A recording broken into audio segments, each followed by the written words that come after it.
नमस्कार दोस्तों, जय श्री राधे कृष्णा। आज हम आपके लिए कार्तिक महात्म्य तीसरा अध्याय लेकर आए हैं।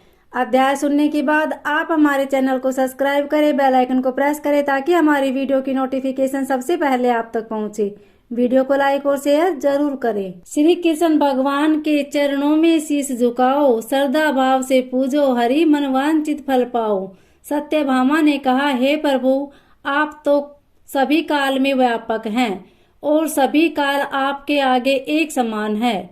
फिर यह कार्तिक मास ही सभी मासों में से श्रेष्ठ क्यों है? आप सब तिथियों में एकादशी और सभी मासों में कार्तिक मास को ही अपना प्रिय क्यों कहते हैं? इसका कारण बताइए। भगवान श्री कृष्ण ने कहा, हे भामिनी, तुमने बहुत अच्छा प्रश्न किया है।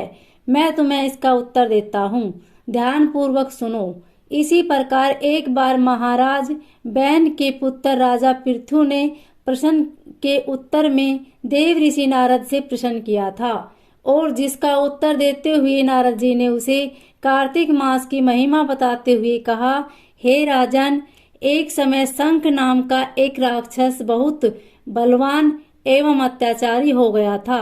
उसके अत्याचारों से तीनों लोकों में त्राही त्राही मच गई। उस शंखासुर ने स्वर्ग में निवास करने वाले देवताओं पर विजय प्राप्त कर इंद्रादि देवताओं एवं लोकपालों के अधिकारों को छीन लिया।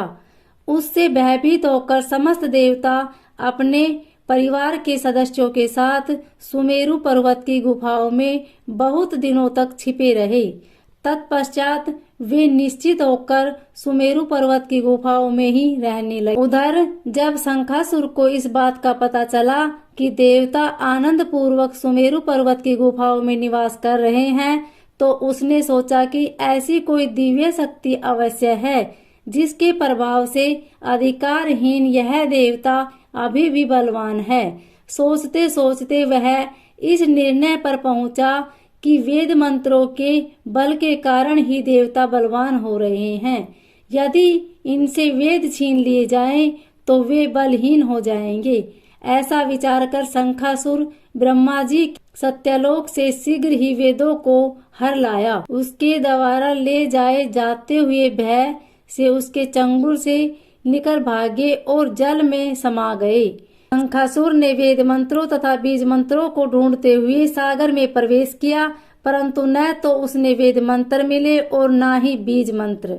जब शंखासुर सागर से निराश होकर वापस लौटा तो उस समय ब्रह्मा जी पूजा की सामग्री लेकर सभी देवताओं के साथ भगवान विष्णु की शरण में पहुँचे और भगवान को गहरी निद्रा से जगाने के लिए गाने बजाने लगे और धूप गंध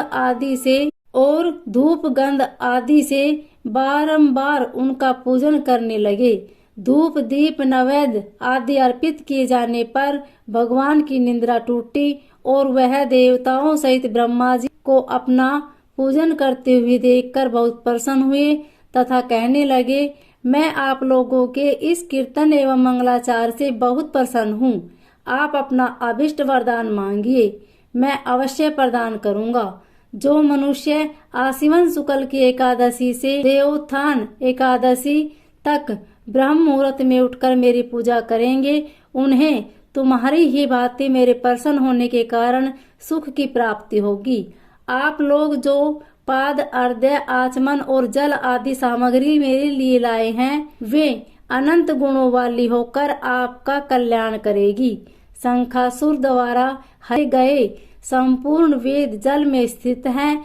मैं सागर पुत्र शंखासुर का वध करके उन वेदों को अभी लाए देता हूँ।